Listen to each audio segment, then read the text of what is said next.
It's insane to say. You guys went from 0 to 40 million in revenue in 3 years. You know, I've invested hundreds of thousands of dollars in free content to distribute to help people. And I think that's where a lot of coaches kind of get it wrong. They're like, I'm up here on the mountaintop, and if you're not up here, you suck.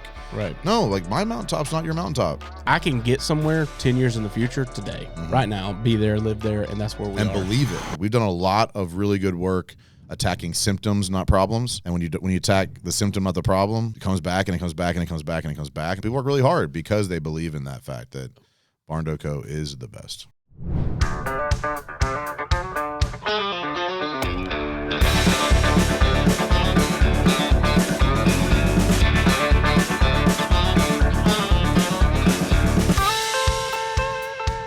What's up, everybody, and welcome to the Barndo Show. I'm pumped for this episode. I got one of my good friends and now colleague is Mike Claudio. What's up, man? What's up, dude? Not much, man. I'm just excited that you're here. Dude, when we scheduled this to what happened since we scheduled this, it's pretty amazing to see just how fast things can evolve when like it makes sense and 100%. It works and it aligns, and just like how quickly, the timing, because we're going to unpack the whole story here, I'm sure, in the next like 3 episodes. But we're both talkers. But I mean, like, from the way that the timing has just been so exceptional, not just from a decision, but from like the buy-in from multiple players, from the timing of my availability to the money making sense. Like, there's so many things that fell in line where, because the conversation that we had basically started a year ago. Yep. It was almost a year. Almost a year ago. Yeah. And so, it's just, I'm excited to be here, and I'm excited, like, when we schedule this to what's happened since we scheduled it to getting it done. Yep. A lot's transpired. What an Easter egg you've planted on the front end, right? So, yeah, man. So, like, me and Mike met a little over a year ago, just kind of in passing. We were both at the same event, and then that was January 2023. Oh, that's a long time ago. Then that's what I'm saying. That was because it went quick, but yeah, that was the Hunter event in downtown Greenville. Yep. And that was the first time we met in person. Yep. We were like social media friends before that. That was almost 2 years ago. Over 18 In my months. mind, I was like, that's 6 months ago. But yeah, and then that kind of progressed. We taught things. You're in the coaching space, and we're overlapped in so many areas. It was bizarre that we didn't know who each other were before then. But we started having conversations about there's no secret here that we invest a lot of time, money, and energy into getting better, and finding people to give us perspective and challenging us to like level up the game. And you and I hit it off and just kind of had that connection. We're just trying to figure out like what does it look like for us to work together. And finally in January this year we kind of kicked it off, you and I just working together in like a coaching environment. And the more we taught, the more like we are not serving the problem here. And it was exciting and also scary as hell to be in a position like that, to where we attracting conversation like that with someone like you. So quickly, for people that are watching that have no idea who you are, give that rundown. So Mike Claudio, I am CEO, founder, owner of Winrate Consulting. Primarily does business coaching consulting for construction companies, but primarily I'm a husband, a father. I'm a leader of multiple in companies now. Overall, I've built a successful career in building teams and building companies, and I did that from a leadership inside of a company for years. Like early on, I got into coaching, helping CEOs do that for their companies, and over the last 6 years, I've coached over 300 companies, in one way, shape, or form, and that's taught me a lot of perspective. And then now I'm stepping into more of this kind of done for you, stepping into key positions to help people, either visionary or integrator. Like I'm blessed that I have developed a really solid combination of visionary and integrator skill sets. Like if you look at my, my rocket fuel test, like I'm like a 92 visionary, 91 integrator. Yep. That's a very rare combination. Crazy rare. I take that very, very seriously. I take it with a lot of respect, and I've done a really good job putting myself in a position to benefit from those skill sets. Because not only is it hard to do either one of those things, doing them together can absolutely destroy a person. Yes. And I've watched it happen. A lot of CEOs out there that try to do everything themselves. Even when you're not good at it, it's hard. When you're good at it, you end up taking more on, and it makes it 10 times as hard. And this isn't like a woe is me. It's just like I have put myself in a position to evolve really aggressively over the last 3 or 4 years, understanding that I am exceptional at having a vision and then seeing the steps necessary to execute that efficiently. And that's, I've built an entire brand. I got a podcast, YouTube, I wrote a book. Like I say that I used to like judge people, like they would say, Google me. And not to be a douche, but like Google me, like, Google my Claudio. There's a ton of stuff out there. Like I've done hundreds of other podcasts like this. I was looking at it today, like almost 700 YouTube videos, which is an insane, like that number, it's hard to measure how many YouTube videos that is. A lot of time. It's a lot of time. And I've done all that for free. Like I don't get paid for that stuff. I've invested hundreds of thousands of dollars in free content to distribute to help people. Because ultimately I am somebody who likes to coach people to be better at whatever it is they want. And I've been saying for a long time, if you can tell me what you want, I can help you get there. But I can't tell you what you should want. Right. And I think that's where a lot of coaches kind of get it wrong. They're like, I'm up here on the mountaintop, and if you're not up here, you suck. Right. No, like my mountaintop's not your mountaintop. But I'm really good at helping people like navigate their journey. And I use the analogy a lot, and then I'll give you the mic back. Is like I find people on treasure maps. And most people in business don't know where they are and don't know what they want. So they're just basically blindly hovering around a treasure map and then picking up little gems here or there. What I do is help people figure out what they want, where's the X, and then figure out where they are based on metrics or honest. I've asked you some pretty hard questions that made you have to think, right? Well, that helps me figure out where somebody is. And you can determine those 2 points in any human, whether it's an employee, a friend, a family member, a spouse. What do they want and where are they now? You can plot a very intentional course to get them there. That's right. And I'm very good at those 2 things. Yeah, to talk about you being like high score, rocket fuel on both is insanity, because I score high enough to get by from an integration point. Like if I'm by myself, I can get it done. Yeah. When it comes to casting vision and dreaming and doing things, it's not a flaw. I'm not designed to serve both purposes. Yep. But I can get somewhere 10 years in the future today, right now, be there, live there, and that's where we are. And believe it. 100%. Like this is true. Yes. Yep. And to go back and cover that ground again to bring people with me is exhausting. It's not that it can't be done; it's exhausting. Yeah, and the problem with that is it's going to take me 9 years to get them back up there, and then I'm in the wrong place again. I should be 10 years ahead again. And so, like, just some of the conversation and the way it kind of like pieced itself together, to me, I'm going like, oh my God, yes, because the ability to just like you said, sit down. Where are we? Where are we going? We know where we're going. We had an idea of where we are, but the steps to get from there to there, it's insurmountable amount of time and energy, and I'm not passionate about it. Like I'm not. I was talking to Jenna one day, and I was like, look, I know everything that needs to be done, and it's in here. Like I'm one of those people. Like I don't have to take notes. I have a photographic memory. If I like, I can literally read books. And like key points, I can stare at them for a long enough period of time and pull them out of my memory, like I'm a AI. Like, and what I realized when I was like 13, 14 years old is that's not normal. And so I'd have communications, or like I would get frustrated with people and be like, "How the hell do you not remember this?" And they're like, "Because it was like months ago." And I'm like thinking, I could tell you what I ate for breakfast the first day of school in the 6th grade. Like, how do you and trying to figure that out and lead people, and because I can light people on fire and get them excited. And then the kind of the hangover effect of that is like they're really excited, they're really passionate, they want to be involved, and then they feel like they're like letting me down because I didn't communicate effectively what all needs to, like, I just assume like, hey, you know what to do now, let's go. And that's a hard gap for me to cover, and running back and forth is exhausting. And so like finding that spot and talking through some of those hurdles, one of the biggest hurdles in our company because of the scale, like the growth that we're trying now to scale, the gap in the amount of dual hats and all these responsibilities running over each other is prohibitive to what we're trying to accomplish. And the reason it's prohibitive is because we didn't have someone there to conduct that.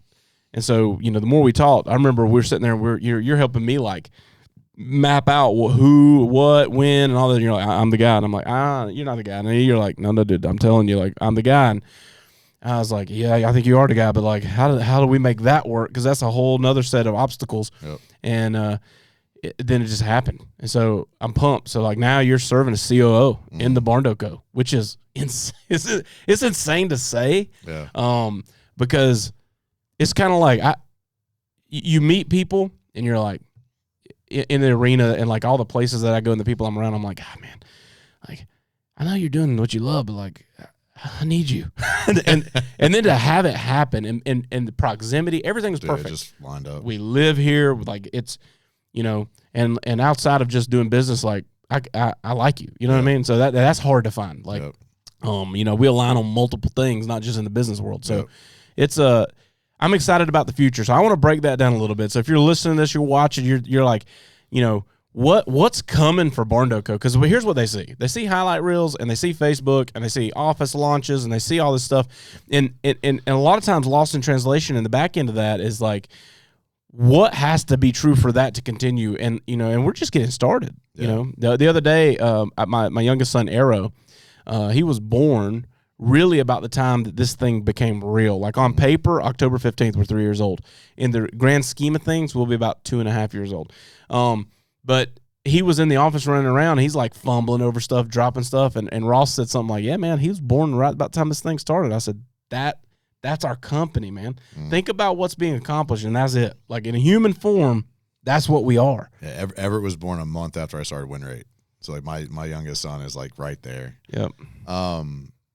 So I think I'm going to answer the question, like, why would Mike do this? Right. Or if you don't know me, but if you know me, you're like, why would Mike do this? So as I've transitioned, coaching's fun, but it's also daunting, and it starts over with every new client, right? And like you repeat yourself a lot. And as much as I love that and I love helping people, like I've been coaching 30 hours a week for 6 years. And I started to do some done-for-you stuff, like done-for-you being like I would step into a company and run their sales meeting one time or coach up that person or help them interview somebody. And the more I did, the more I recognized, like, I'm really good at this. And progressionary coaching is more fun. Taking you from step 0 to 1, going from step 1 to 2 is more fun than taking someone else from 0 to 1 again. Right. And so for me, looking at what do I want my lifestyle to look like, what do I want to be a part of, what do I want to do, when I saw Barndo in what they were able to accomplish with the way they did it, which was general chaos because of how fast it happened. Like 100%. You guys went from 0 to 40 million in revenue, give or take, in 3 years. I don't know anybody that could have done that and it looked pretty. Maybe if you've done it 5 times before, right? But you hadn't. Like you and Ross came into this with very limited experience at running a team of this size on this geographic touch, which is 100%. At this point 3+ states, right? Yep. And so, I saw an opportunity to say, are these people I align with? And I agree with you. Like you and I align on so many things. Regionally, right? We're in the same city. As men, we value very similar things in our life and God and our wives and our kids. We both understand construction. We both inspire people. We both have a really love of like building cool, big shit no one's ever done before. Yep. Bro, find that. Like check those boxes. And so for me, I couldn't ignore it. Right. Right. And when I sat down with you guys at the end of 2023 and just said, you said, we're going to 100 million. And I said, why? And y'all didn't know why. And I was like, they're not ready. Right. They're not ready. And I said that. And y'all were pissed off. Like, who's this guy to tell us who we're ready for? And then y'all, but why are we doing this? And like, Ross, like, I don't know. Why are you doing it? I don't know. Shit. And so I saw an opportunity to say, like, okay, this is somebody who's built something really good that has outgrown their capacity of leadership, that one thing. Yep. And so when I look at what do I want to plug myself into, it's not just do we align, it's does what I bring to the table bring value? I don't like just being at a table to be at a table because it's cool to be at a table. I want to make sure I'm bringing meaningful, measurable value. And I saw like this is the piece that's missing. Oh my God, that's a Mike Claudio shaped piece. And I really felt that way. And I believed it from the first time we started having the conversation. And I didn't know what it was going to look like 6, 8, 12 months later. But I think like over the course of this year, as things progress and like getting into coaching with you and then getting into coaching in Ross and then like watching how these leadership meetings are being run every week. And I'm like, I'm just showing up. Like I just started showing leadership meetings. Leadership was like, who's this guy? Why is he here? No one knew why. And then the more I dug in, the more I was like, this is right. This is right. Because at any point, your leadership team could have pushed back. We don't like them. Right. Ross could have put his foot down and said, absolutely not. And so I was pushing on the pressure points to say, what happens when I push here? And doors just kept opening, and I kept getting more and more acceptance and more buy-in and more trust. And, the reality is I had a very, we'll say, unfair path to the position because I put myself there. Right. And I started doing the job before I got the job. 100%. And I did that. I've always outworked my income. Like that's just who I am. Because I never want anybody to look at me and say, Mike, you weren't worth it. Right. Never. I never want anybody to be able to say that. And that hurts me sometimes because I overinvest in things and I overgive, but I'll take me living at a higher standard and people taking advantage of me than me holding back. That's how I've always operated. And seeing the room for improvement and seeing the need, not just from the machine overall, the individual like, no, we want more of this. Like even in Dunn, we went to Dunn for 2 days this week and they're like, Mike, can you train me on this? Can you train me on that? Right. Like in the production meeting on Monday morning, wait, you can train me on time management? Can I get some of that? And like the other side of the room, they're like, I'll take some of that too. And it's like, dude, this is my people. Yeah. They want what I got. Yeah. And like no one wants, like no one in sales or in leadership or in anything wants to go try to sell themselves to something that doesn't want it. Correct. They want it. And I got the thing that they want. And I'm very, very confident in that thing that they want. And I think that's just, this is 37 years in the making. Yep. Who I am right now is every bit of everything I've been through of my life has made me prepared for this opportunity. All the way down to your willingness to let me do win rate still and do other things and have other interests. Like you could be like, Mike, if you're going to do this, you got full time. I need all your attention. You could have said that. Yep. And I said, sorry. Yeah. And it wouldn't have worked. So like all the things had to line up for this to make sense, right? And it did. And like a week and a half in, bro. We're running. Bro. It's running. Bro, and the speed at which change is happening and people being honest and people accepting like the truth of the reality and here's what happened. This is every business out there. Your team loves you. They love you so much and they never want to let you down. So every time you have a great idea, they pivot everything they're doing to back up that idea. 100%. And that's ultimately, I think, what's created the chaos from you and Ross. Like the production, like Nick loves Ross, right?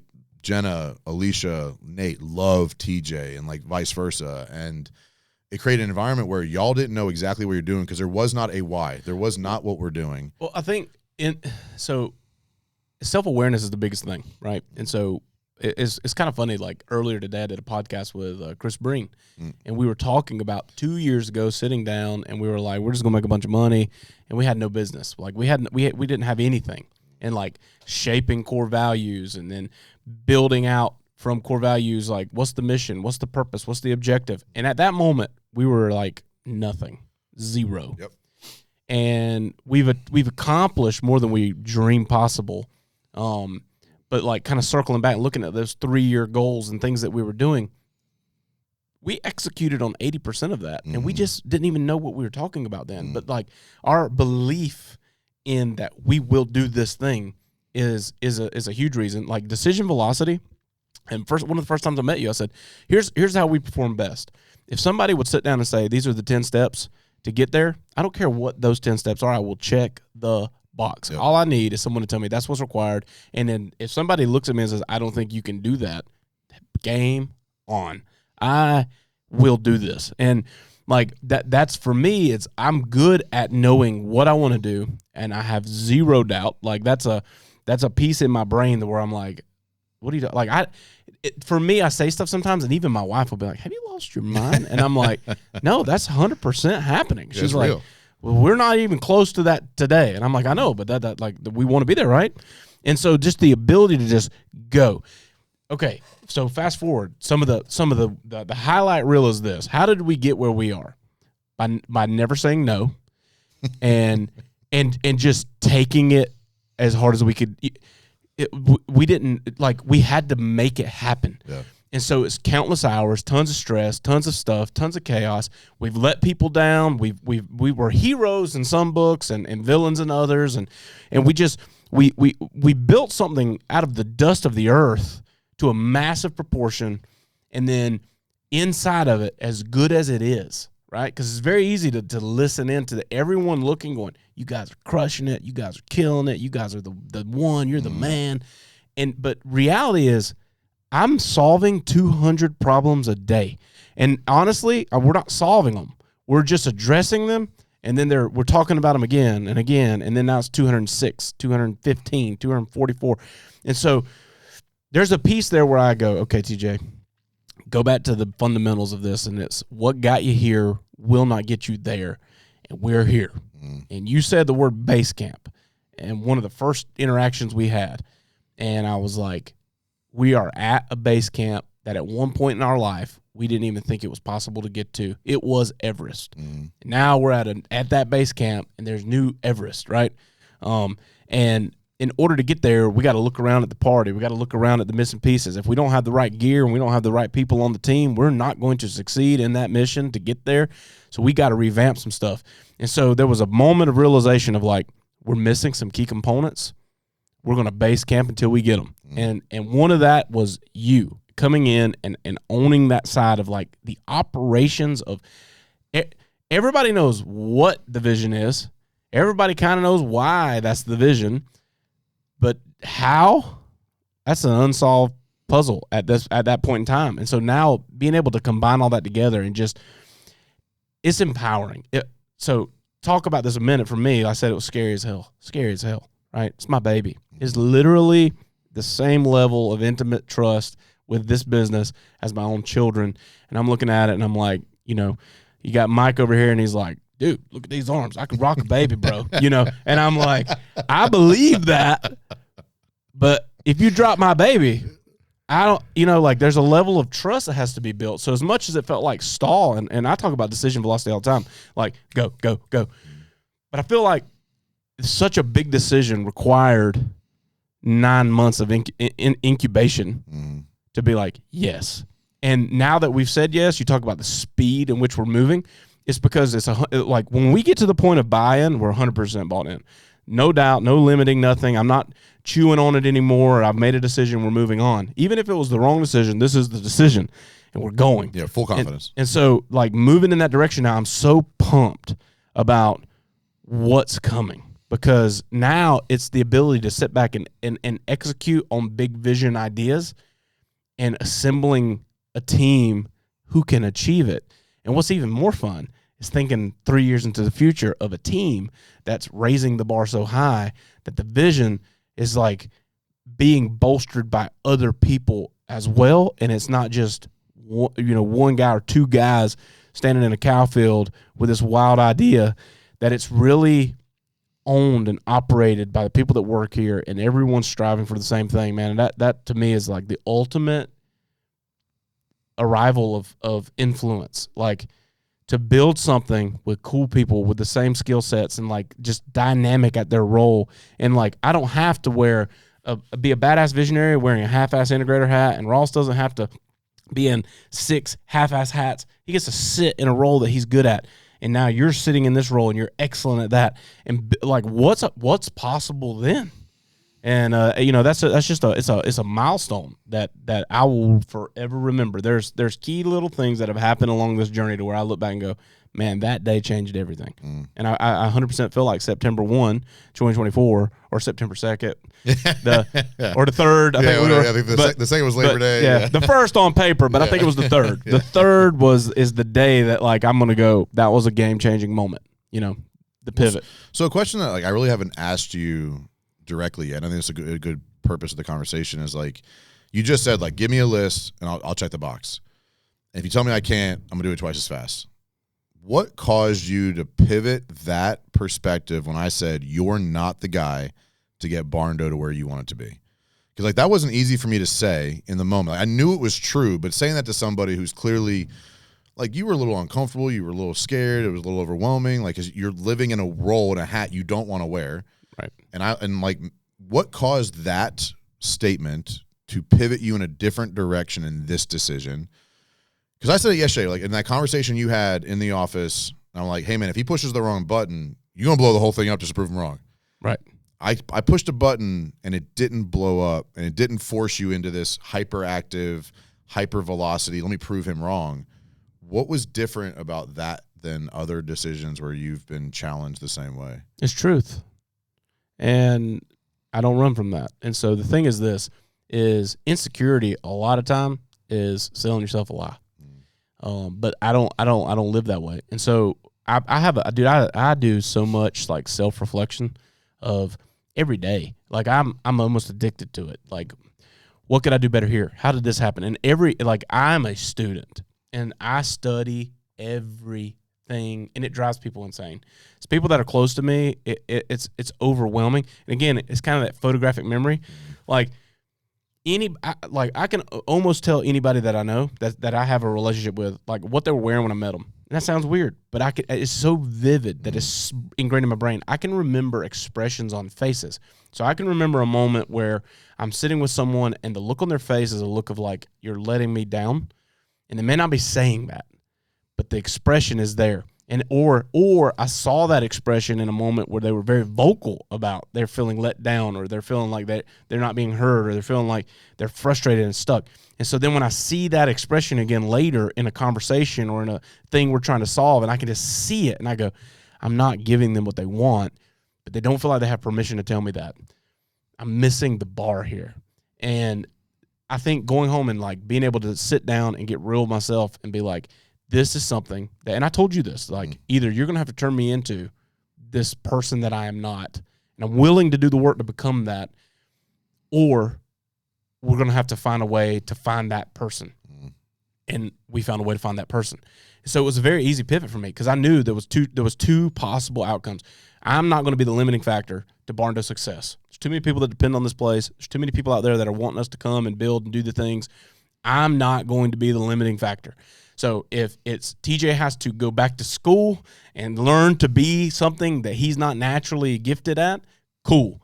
Or let's find someone who can do it and let's plug them in. And if it makes sense, it makes sense. And we did that. And that conversation of, hey, you're not the guy to solve all these problems. It solved it for me. Well, that means I got to go find him. Like at that moment, the coaching shifted. You and I are meeting weekly. We're talking through stuff. And you, like you said, I don't think that's you. And I'm like, cool. Start coaching with Ross one-on-one. Let's start bringing people to the table. Let's start figuring things out. Like, if it ain't me, who is it? Let's find them. And I have no problem with that. There's no ego in that at all because I've been robbed of so much of my life from ego. I have none. Like, and I probably do. Everyone battles some type of ego, but I'm pretty self-aware of where it shows up. And, like, again, the way that I rate my day, you know, if I have something like a conversation with my wife, and I feel like she said the right things, but like the whole language and the way that was received to me was off. You know, it's almost like some people say it's like empathy. They're like, TJ's a massive empath. Maybe 50%. 50% is I just remember what you look like when you're upset, and I know, so I can pick it up instantly. Like something's bothering you today. It's almost like a sixth sense. But when that happens, I go that night when I'm sitting down. I'm like, all right. What happened? Why? And I know how to do that in my own life, and I know how to do that when I'm diagnosing my own problems. The problem that I have, the disconnect that I have, is someone who's not on the same yard line as me, right? Like if I'm in the red zone and they're back on their own 10, they can't think the same way I think, and that's frustrating for me. So I can't help you solve a problem because you're not as skilled as me. You can't run this play, right? Like that. It's not possible for you to do what I'm trying to tell you, and that makes me even more frustrated. And so it's hard to solve that problem. So the biggest thing for me is this: we're going here. If I'm not the guy, cool, I'm gonna find him, right? Like that you just gave me an objective, and we did. We found it, and we figured out that it's you. And so here we are. You know what I mean? Like there's a piece of it to where I could look at it and go, you know, all right, I got this big magnanimous dude, right? Tons of experience. You're high visionary as well. There's room for conflict if who's in the light of making decisions. I don't care about any of it. I am who I am, and like there's nothing inside of me insecure about high performing people being around me. And if there was, then I'm not a leader in and of itself. Yeah. And I think that was just that's a realization of the last 3+ years of work that I've been putting into myself personally. So then when it shows up in my business, I'm equipped to handle that. Yeah. No, it's your self-awareness is powerful. Yeah. You know, and it's cool to be a part of an organization where I think the ego is there in a certain sense. Like Barndo is the best Barndominium builder on the planet. Like, but that's I think where confidence transitions to ego is when you have extreme belief in yourself and something you're actually not good at. Yep. Right? Like that's where the ego comes in, right? And I think the confidence that we have as an organization that we are the best, and that's why you have so many bought in people, even when the processes weren't right and people were frustrated and like things weren't going smoothly and people were putting out fires, and like we've done a lot of really good work attacking symptoms, not problems. And when you attack the symptom, not the problem, it comes back and it comes back and it comes back and it comes back. And I think we've worked really hard because they believe in that fact that Barndo Co is the best. Yep. So it's been cool. Well, here's the other side of it is like, I'm good at building teams. I'm good at getting massive buy-in. And part of that is the deliverables from me to you, right? And I sell what I can bring to the table. You were kind of talking about earlier, like, hey, I'm not going to show up and have someone question my work ethic, right? It's always going to be I outwork whatever it is. Like, I'm going to bridge the gap of income versus input and all this kind of stuff. Like, same for me. So even in interviewing processes and bringing people into the company, there's not a single human being that works at that company that at one point in time didn't sit down with me and I was like, cool, how's your wife? You know, what does that look like? And I've told countless stories about it. Or, hey, this is what Barndo Co is doing. This is what it would look like if you were a part of this. Imagine what it would be like to be a part of something like this where you're bringing value to it, and I care more about you than you care about my company. And that's the dynamic that I've built there for our team, to where, you know, you have people say stuff like that. Like a TJ could get them and be like, let's drink Clorox Kool-Aid. And they would. and the thing about it is this don't drink it. If they wouldn't do it afterwards. If I fed them Clorox Kool-Aid and people died, then I would have lost the trust. Yep. So it's a lot of pressure to show up and deliver in that way. And one of the cool things is, man, like, we built this as a 50-50 business, which business is suicide anyway. In a lot of respects, businesses don't survive. Like, it's very difficult to sustain a business for multiple years and break into, you know, high revenue producing numbers and things like that, even rarer. But to do it as a 50-50 partnership with a human being, it's crazy. And so I've had a couple partnerships. It's being clear on the roles. And one thing we did from the very beginning was get clear on those. And because of it, it allowed me enough capacity to focus on people, to where I could focus on people. I can remember Ross bringing in like players like Nick. When Nick Menz, our director of construction, walked in the door, he was just there to kind of like have a consultation, because some guys that used to work for him was now working for us. And Ross is in there, and Ross is like, you know, like, everything is burning, I need you to cut. And I'm like, that's not the way you get a guy in. But I remember Ross walking in my office and going, for the love of God, stop whatever you're doing. I need this guy to work here. Come do whatever kind of snake oil that you have. And I walked in the room, and I didn't know who he was. I didn't know his name. I didn't know anything. I said, hey, man, let me tell you what we're doing here. And I started with the mission, like the vision and the mission of the company. And then I went through the core values. And I said, look, if you can fit into that, if what I'm telling you in its entirety fits you as an individual, you would have unlimited potential and success here. And that's all I said. And I left. And he was like, I got tenure at my other company. You know, like, I'm making great money. I got seniority. I got all this thing figured out. And he goes, but I went home and literally took a shower. And the whole time I was in the shower, all I could think about was you standing up there and talking about where you're going. And I'm like, I told my wife at dinner, like, I got to do this. And so there's like a piece of that there. Like, if you can make that focus on people, you will recruit the people. But how do you stay true to what you promised them? You got to have this. You got to have the systems and the structures and all the things. And as we evolve and change and grow and do this, it's changing too. And so I was going to allude to this earlier, like in that synopsis of like, hey, you guys are crushing it, bro. You could believe that and ignore everything else. I didn't do that. I can't do that. Like, we're not just done with you. You've been here a week and a half in that role, and you and I are sitting in my office talking about like this killer. We're going to build this department team, and like it's like a contagion, right? Of like, we know what's going to happen, and they're coming to us now. I don't have to go out and hunt. They just come. It's like I planted corn and now they're here, right? It's like, so it's exciting. It's an exciting time for the company, but more importantly, clients that are listening or watching, or you know, you see something out there and you see like, there's mixed opinions on this anyway. Like, if you see a home builder and it's nothing but rave reviews, they haven't built enough houses yet. So it kind of in that growth, there's a tendency like you're going to screw up something. Something's going to fall subpar, or you get bigger, then people start wondering like, well, maybe I'm just a number to them. And, you know, those kind of questions, those are real valid concerns. I'm going to spend $500,000 with this company. Who am I to them? And so like a piece of this is talking about everything we're talking about improving is not so Barndo becomes cooler. It's to increase the customer experience. Yeah. Lean into that a little bit. I mean, that's the focus of everything you talked about and done. Like every time I poke my head in there, you're like the customer experience is going to be so much better. So that's the kind of the mission. So one of the challenges of the undoing of what is happening now, like there's a lot of things that are going great, but we've kind of like scaled at all costs. And you said we had a hard time saying no to anything. We just figured it out, right? And what that's done is it's created an inconsistent client experience because every client comes in with different factors, different formulas, different specs, different location, and it creates an incredibly difficult challenge to put on production to say, hey, I know this is completely different than the last one, but can you build it just as good as that one? Yeah. And the problem is we've learned the first lesson. You always learn the hardest lessons on the first one, right? Yep. We've had 350 first ones. Yep. And because there's been no consistency, there's never a second one to do better. And never, that's an exaggeration, but like our best client experiences are the ones that followed our process, stayed within our guidelines, and was sold the expectations based on what we can deliver.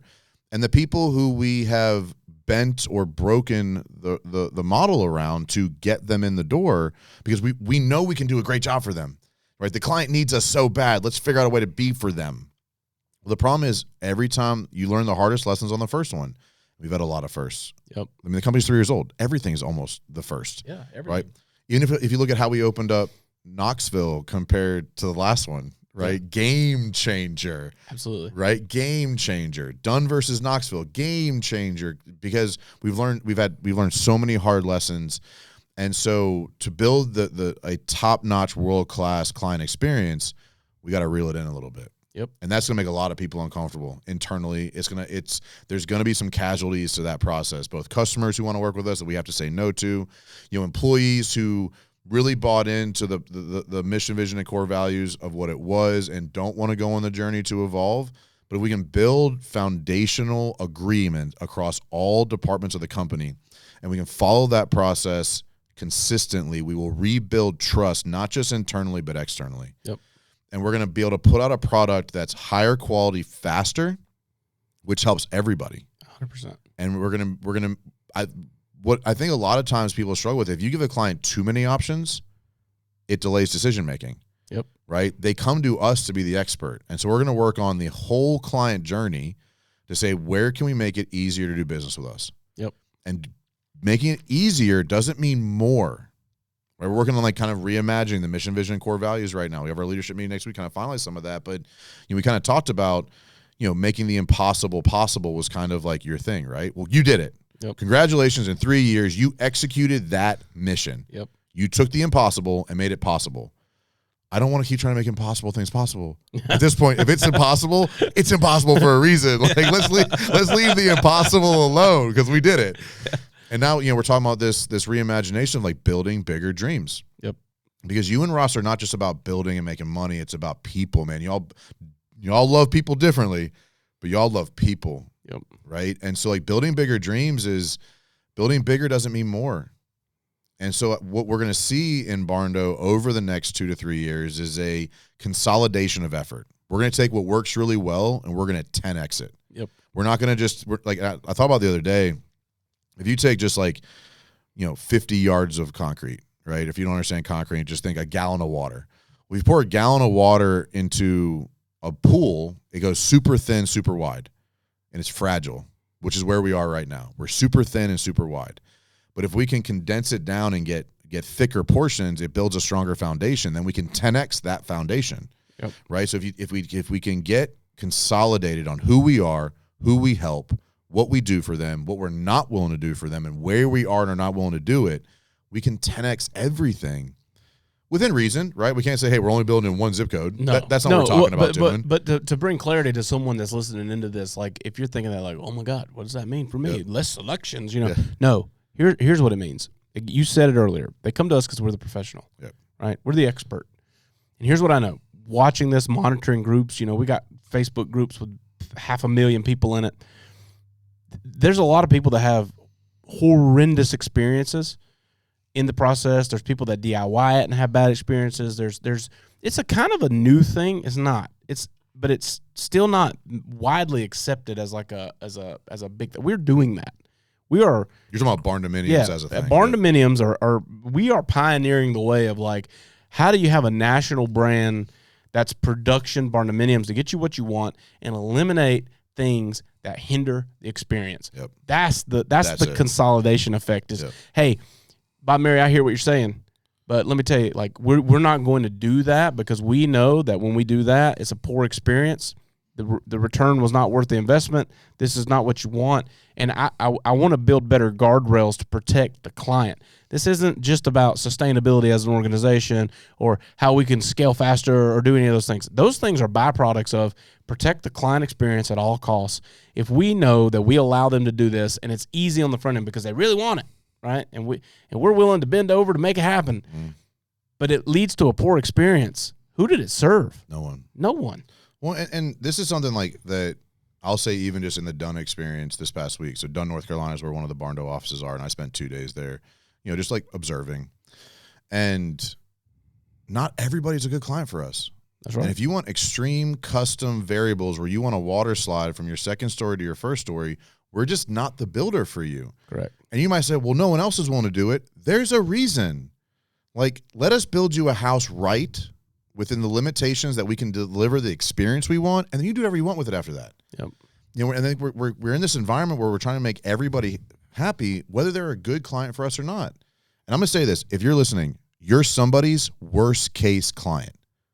Not just building, whatever it is, buying a car, going to the grocery store. Like, everybody's a bad client for somebody. That's right. Like, I have very high standards. If you do not communicate at my level, I am not a good client. You do not want to work with me. If your process and your communication to your customers is not top notch, you're not going to like me as a customer. I know that. So I'm going to pay extra to find the person who has my standards. And like, I'm not looking for the cheapest option. I'm looking for the right option. And as we get more granular, people will fall in love with us that align.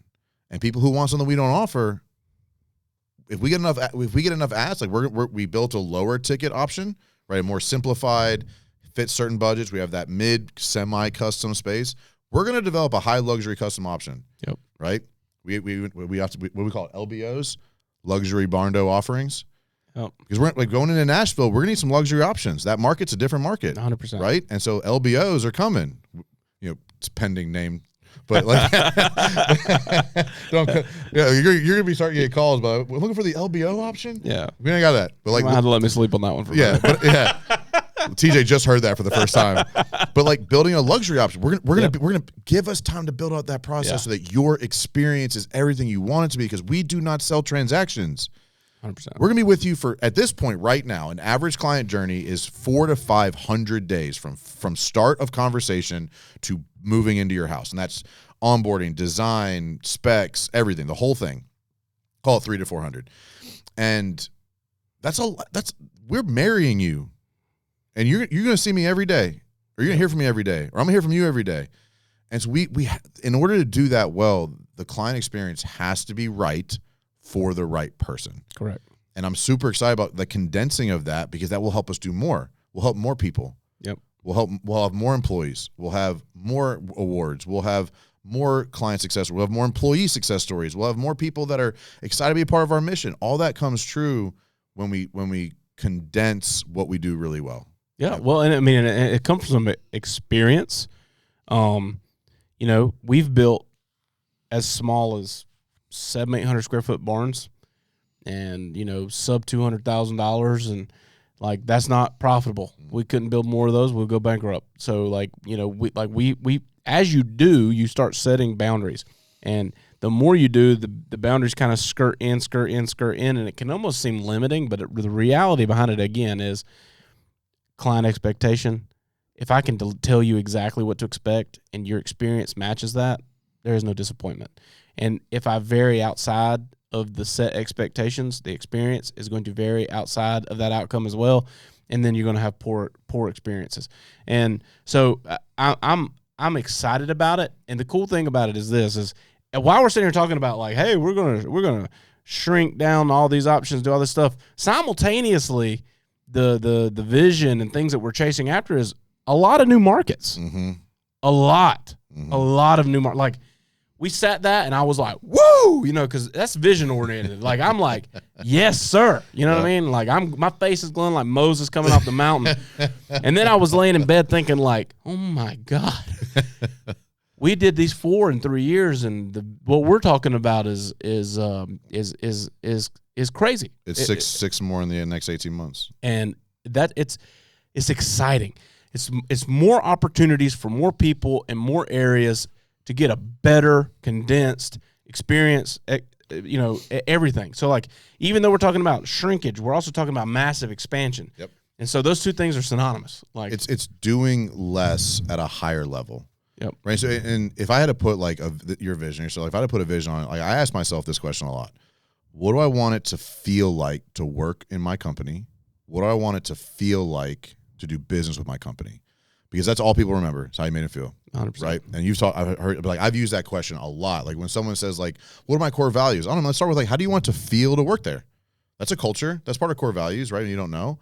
And so when I ask that question, how do I want it to feel? Like, I want sales to be excited to talk to production. I want production to be excited to talk to sales because we're on the same page. I want clients excited to show up to projects.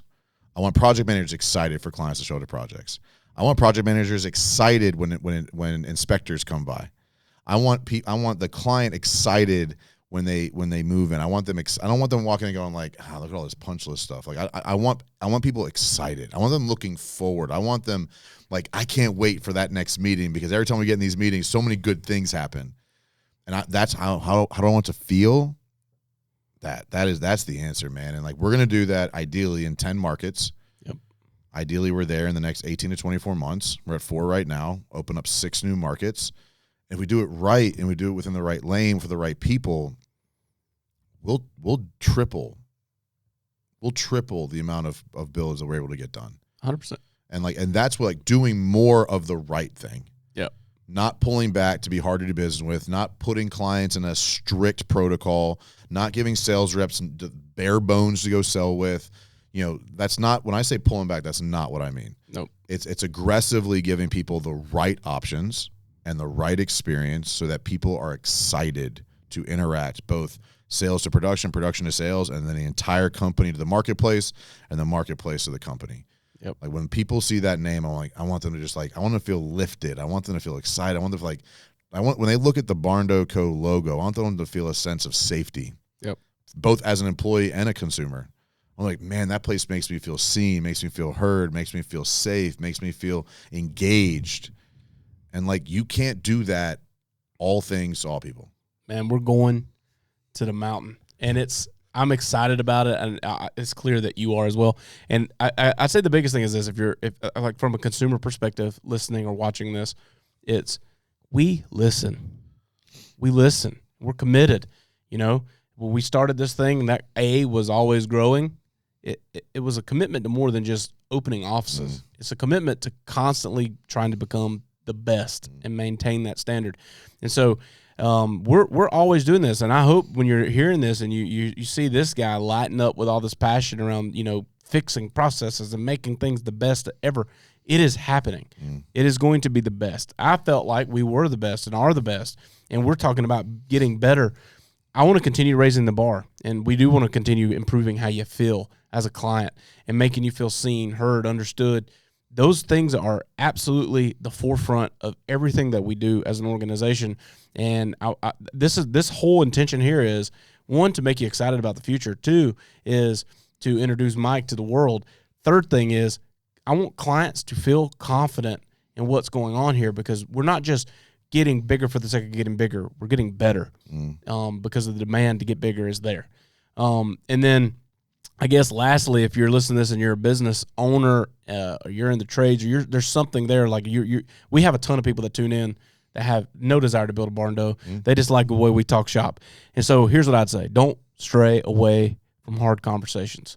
Don't look away or turn a blind eye to where you're not delivering at 100%, because the only way that you're ever going to move the needle there is to focus on that one thing. You can't go over here and go to 110% where you're crushing it. This is not going to get better.